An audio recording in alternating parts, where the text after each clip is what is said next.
Hello बच्चों, let's read the question first. यहाँ पे assertion रीजन टाइप का क्वेश्चन है। assertion बोल रहा है during anaphase the centromere of each chromosome is at the leading edge with the arms of the chromosome trailing behind, and इसका reason दिया गया at the onset of anaphase centromere of each chromosome split simultaneous. Questions में हमें बोला गया है both assertion and reason are true and reason is correct explanation of assertion. Both assertion and reason are true but reason is not the correct explanation of assertion. Assertion is true but reason is false. Assertion is false but reason is true. और both assertion and reason are false.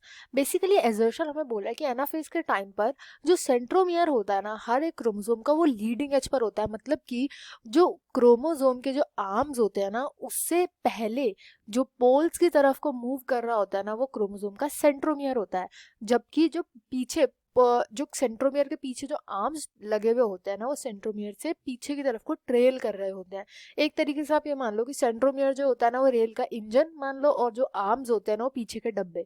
तो मतलब कि centromere जो होता है वो lead करता है पूरे के पूरे क्रोमोसोम को पोल्स पे, ये assertion बोल रहा है। एंड इसका रीजन दिया गया है कि जब एनाफेज होता है तो सेंट्रोमियर स्प्लिट कर जाता है, दो जो पूरा पूरा क्रोमोसोम होता है उसका सेंट्रोमियर स्प्लिट कर जाता है, इस वजह से होता है। तो ये हमें यहाँ पे बताना है स्टेटमेंट्स करेक्ट है या फिर इनकरेक्ट है। बहुत ही ज्यादा अच्छा एंड ईजी क्वेश्चन है। यहाँ पे की कॉन्सेप्ट हम यूज करेंगे एनाफेज का। एनाफेज जो होता है, क्योंकि यहाँ पे 1 और 2 नहीं लिखा गया, तो एनाफेज जो है हम माइटोसिस के रिस्पेक्ट में बात करेंगे। एनाफेज के अंदर होता क्या है कि जो क्रोमोसोम होता है, अब इस क्वेश्चन को करने के लिए हमें थोड़े कीवर्ड्स भी पता होने चाहिए। जैसे क्रोमोसोम है हमारा, ये इसके आर्म्स होते हैं क्रोमोसोम के, ऐसे करके ये आर्म्स होते हैं, इनको हम आर्म्स बोलते हैं। वेयर एज ये होता है सेंट्रोमियर। सेंट्रोमियर जो बहुत ही ज्यादा कॉन्स्ट्रिक्टेड रीजन होता है, बहुत ज्यादा डेंस रीजन होता है ये।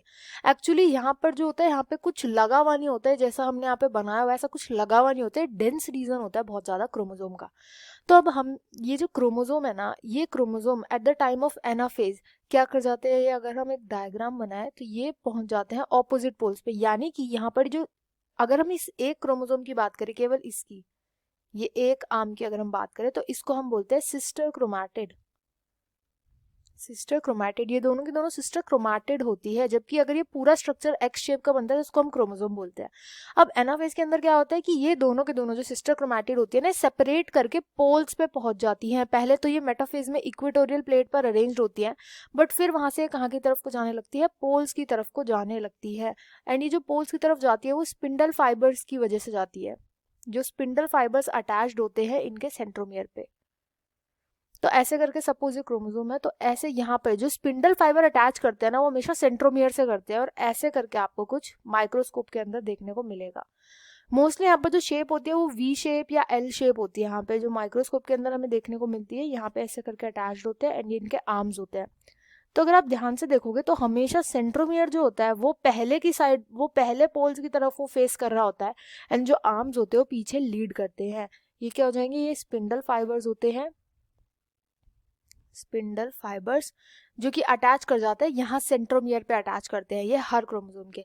और जब ये एक, क्योंकि ये पहले तो क्रोमोसोम था, ये ऐसे करके यहाँ इक्वेटोरियल प्लेट पे था, तो इस टाइम पर ये जब सेंट्रोमियर से अटैच करते हैं एंड जब ये सेंट्रोमियर को खींचते हैं ना ऑपोजिट पोल्स पर, तो यहाँ पे सेंट्रोमियर कर जाता है स्प्लिट।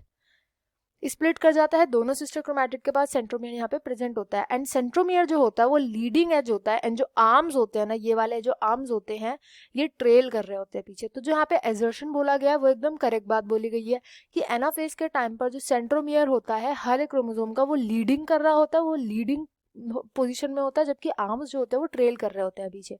इसका रीजन होना चाहिए था स्पिंडल फाइबर्स का, क्योंकि स्पिंडल फाइबर्स जो होते हैं ये अटैच कर जाते हैं, स्पिंडल फाइबर से अटैच करते हैं सेंट्रोमियर से।